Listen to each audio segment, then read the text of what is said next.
Effects of jump rope daily. According to a study published in the Journal of Sports Science and Medicine, jumping rope for just 10 minutes a day can be as effective as 30 minutes of jogging. Jumping rope every day can have many benefits for your body, including 1. Improved cardiovascular fitness. Jumping rope is a highly effective way to improve cardiovascular fitness and lower blood pressure. 2. Strengthen muscles.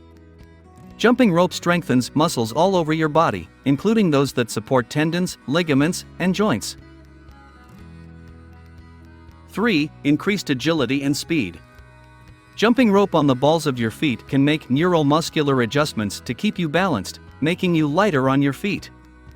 4. Better mental health. Daily exercise is linked to a reduced risk of developing depression and anxiety, and jumping rope can be a fun way to get your daily exercise. 5. Stronger bones.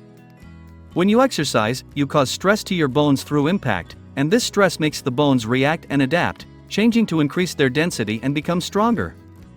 However, it's important to note that exercising every day without any recovery time can be problematic. It's recommended to jump rope 3 to 5 times a week, and if you want to jump rope every day, keep your workouts relatively short and your intensity low. Additionally, there are some risks associated with jumping rope every day, such as the risk of spraining your leg or injuries, especially when you break a rope. To avoid these risks, it's important to know how to jump rope properly and listen to your body.